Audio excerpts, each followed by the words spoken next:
Well, now net neutrality is dead. Yesterday's ruling from an appeals court was disastrous for advocates of an open and free internet.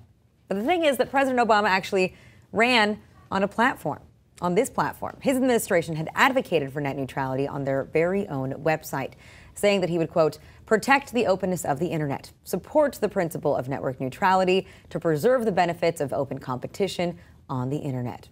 But it looks like those days could be over. Here's what happened. The Court of Appeals for the D.C. Circuit, as LA Times writer Michael Hiltzik put it, quote, thoroughly eviscerated the Federal Communications Commission's latest lame attempt to prevent internet service providers from playing favorites among websites, awarding faster speeds to sites that pay a special fee, for example, or slowing or blocking sites and services that compete with favored affiliates.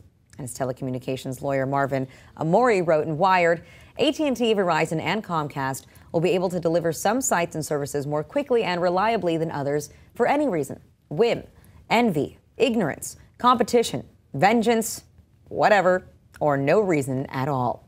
So that means that big cable operators are going to be able to pick winners and losers when it comes to how fast you get your internet content delivered to you. And with streaming websites like Netflix taking up major bandwidth, the companies could tamp down on their pipeline unless Netflix pays big bucks to the provider, which, of course, will eventually get passed on to you and me.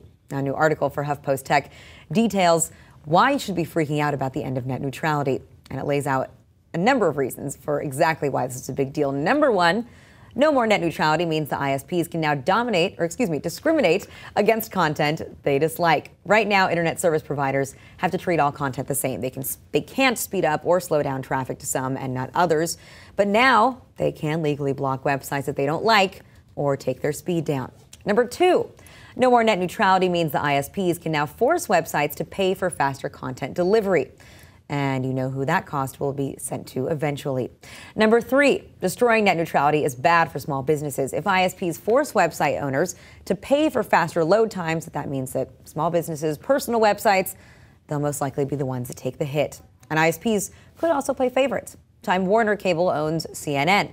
They could let that web page load faster than MSNBC's website, which Comcast owns.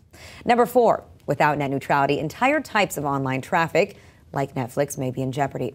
And number five, without net neutrality, your ISPs can make even more money without actually improving the internet. See, right now, America's broadband is slow. And with yesterday's ruling, ISPs have even less incentive to speed things up. Elise, certainly this is a troubling development for a lot of people out there that are paying attention. But what could happen next? Is net neutrality really dead, or do we have some hope for future steps to remedy this? Well, I think ideally stuff like this, I mean, the best case scenario is that it'll bring more attention. People aren't maybe as worried about net neutrality as this vague term. But if you start saying, look, your Netflix is going to get more expensive, that's something that'll, make people angry and hopefully draw some attention to this and put more pressure on these internet providers to act in a way that's fair.